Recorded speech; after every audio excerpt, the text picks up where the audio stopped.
Hi there, I'm Julie Stokes with Ellevate, Louisiana. In today's Engage Quick Take, I'm visiting with a former guest of the show, Dr. Shawn Wilson, who's the Secretary of the Louisiana Department of Transportation and Development.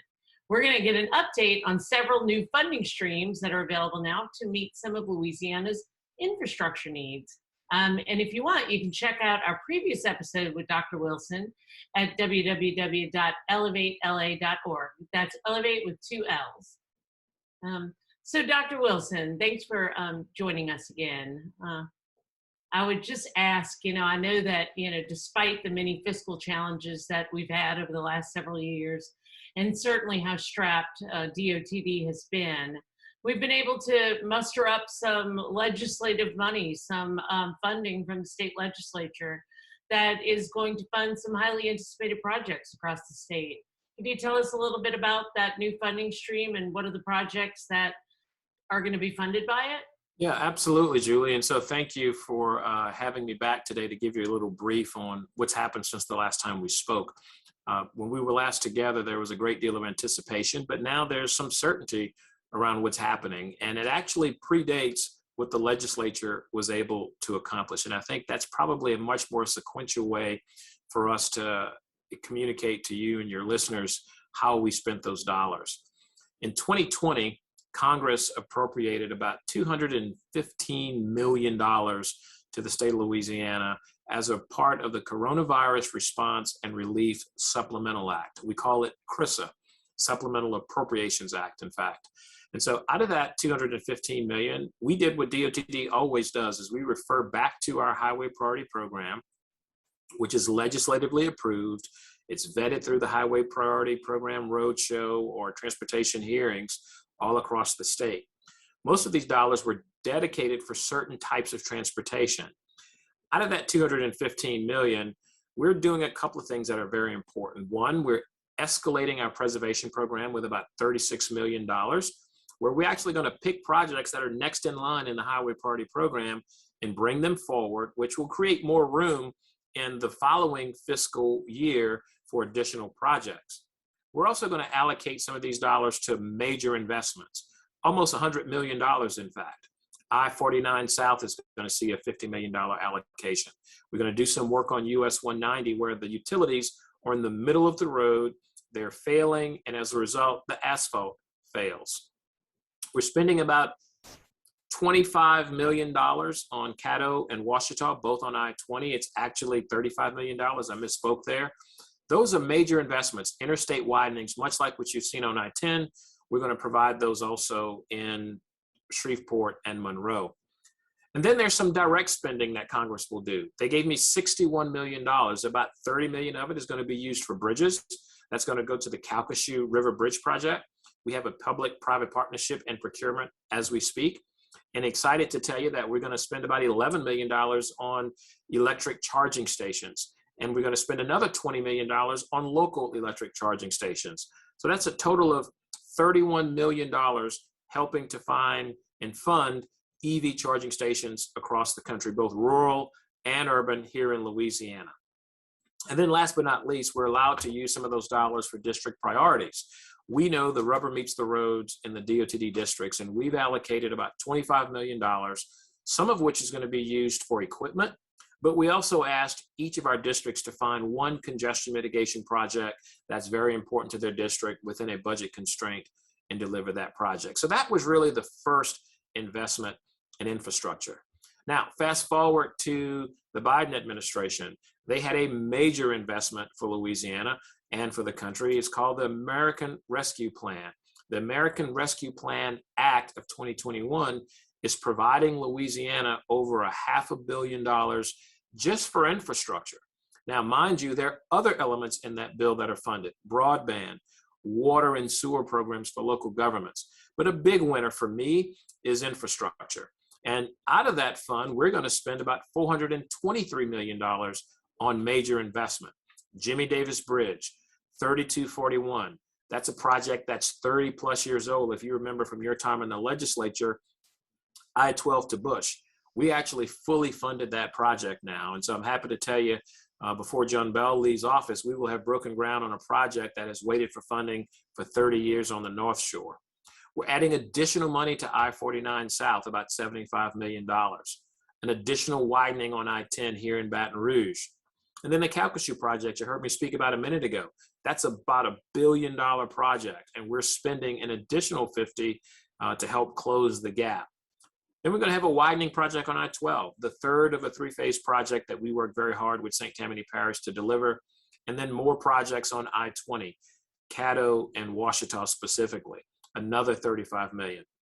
You may remember me talking about preservation. Well, there's another $50 million going on preservation, which means we have 16,000 miles of road, so we'll never get to the end of it, but we're adding more dollars on preservation. From a development standpoint, we're adding some rail, transit, and port dollars to the tune of about $50 million. And then the last time we spoke, we talked about BP dollars. And so BP dollars were put on projects. Some of them, we didn't get full funding, so we're having to close the gap on what the legislature passed in 2018 because of inflation on projects and because of bad estimates or estimates that weren't accurate at the time. We're having to close the gap with about $40 million. So those are ways that the federal government gave us resources to spend on infrastructure. And guess what?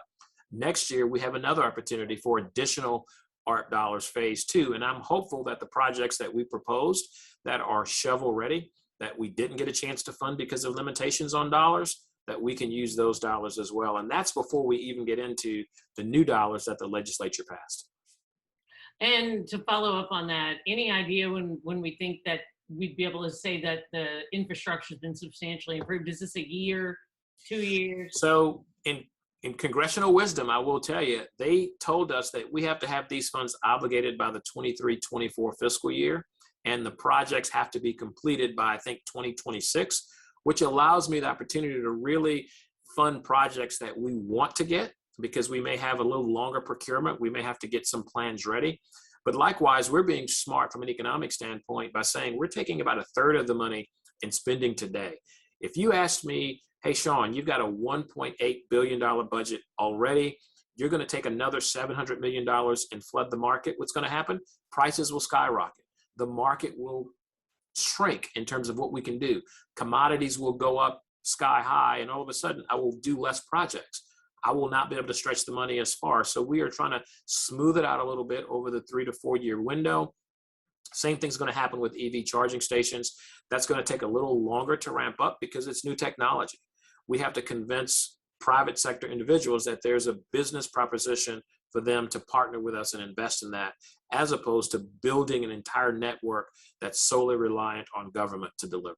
So I do know that there was a surprise piece of legislation in the legislative session that just ended that had a totally different purpose, and by the end of the session ended up a bill to provide infrastructure funding.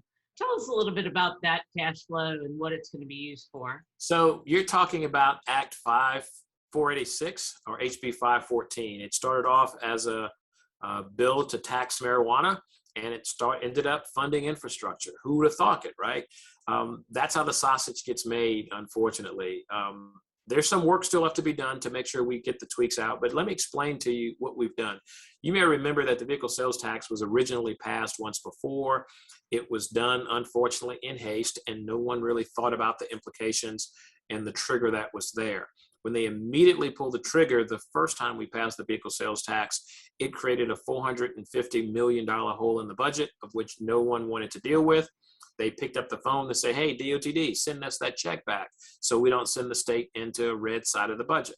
Well, this year, what they've done was they've taken a percentage of that money and dedicated it to transportation. I want to say it's about 60% of vehicle sales tax is going to go to the construction subfund. The way that is structured, it's slated to create about a $300 million investment. The reality is there's some triggers. So here's how it works. They've taken this money and said up to 75% of those dollars can be used for capital road and bridge projects. That means the big billion-dollar projects totaling over $5 billion will get about 75% of this 150 or 300 in a good year, but 150 for sure when this bill is finally introduced in its total phase-in approach, which is over a 2-year period. $150 million to cover Calcasieu, I-49 South, a new bridge in Baton Rouge, and I-49 North. That's about $5 billion of projects in today's dollars. They then said 25% of the money, 25% of that 150 million, or in a good year, 300 million, will go to other priority projects. And I can talk about that list in a second. That other list is about $2 billion. So in reality, I don't know that we're going to get it all very quickly because of the way to bond money out when we have to go back and clarify the language. And then they gave me up to 5% of that money, not to exceed 5% of that money of the 25% can be used for the road transfer. So what's the trigger? The trigger says when the overall budget, the Revenue Estimating Committee recognizes over $100 million in deficit, that 300 million that this money produces drops down to 150. Now, here's the quagmire that creates, unfortunately, is I can't go to the bond market. I can't go to your local bank and say, loan me $300 million worth of money if I'm only guaranteed to get 150 million. Doesn't mean I won't have access to it. It just means I can't leverage it and grow that amount of money into a bigger pot to fund some of these bigger projects. And so that's the one challenge with a trigger. And I think that's a responsible decision. Ironically, the governor and I both advocated for, and he supported, a dedication of the entire 0.45 temporary sales tax that comes off in 25. He was going to give 100% of it to the Transportation Trust Fund in 25. That would have allowed us to grow our economy with the ARP dollars and the CRISA money for the next 3 years, and then kick in a long-term revenue source over $450 million a year. Unfortunately, that didn't get any traction, and we're back to this $150 million. Not disappointed. I applaud the legislature for making an effort to do it. We want to make sure this doesn't hurt our general fund in terms of the long-term obligations, as you well know, on how we balance our budget. But good projects are going to get done with that $150 million or that $300 million. Now, here's the trick. I've just talked a little bit about all of this federal money coming in. We just passed a bill today in Congress, in the Senate, actually. It moves to the House, the Infrastructure Investment Act, that's going to provide potentially $6 billion to Louisiana over the next 5 years. Our challenge is going to be providing the match money, because that's an additional $50 to $60 million a year that I will need for match. The challenge is all of these projects might not be eligible for match, so I may not be able to count it. So our challenge now is to go back and try and figure out how do we make these ends meet if this other bill is successful in Congress. And was that the bipartisan bill that was? That was the bipartisan infrastructure bill. That's correct.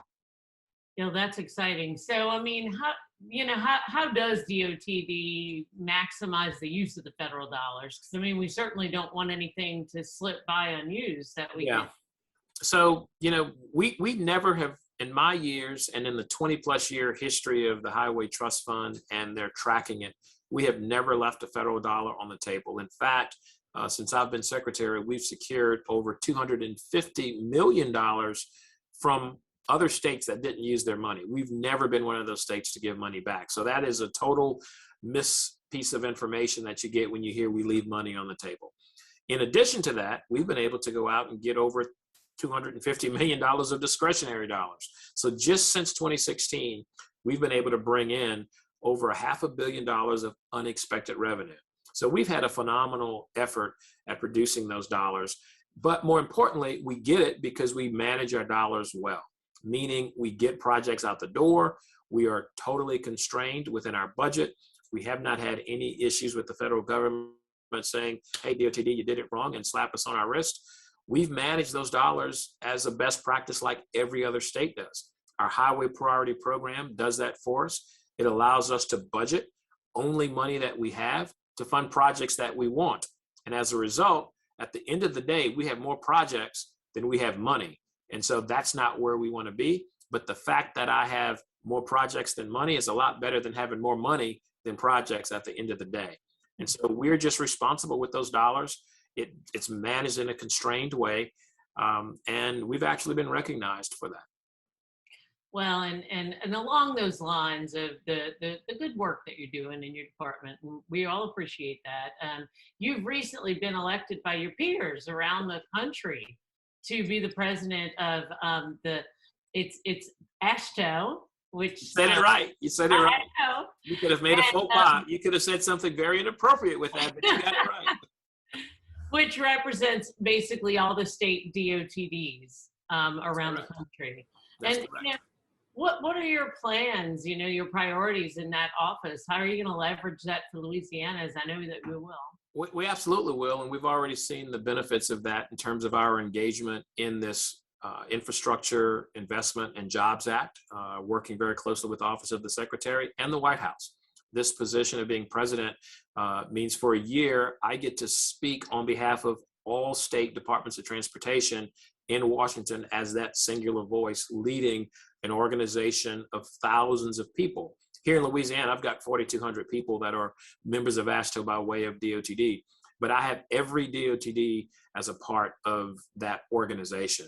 And very happy with the work that you're doing that's gotten you there. So thank you so much for being with us today on Ellevate Quick Take. We really appreciate it. I've enjoyed it. Look forward to talking to you again and getting some more details when these get out the door. Thanks a lot. And right, for those of you that are out there listening, if you're interested in joining Ellevate, seeing more of our videocast or podcast, or in attending our December 14th summit, please visit our website at ellevatela.org. That's Ellevate with 2 L's. I'm your host, Julie Stokes, and we'll see you next time.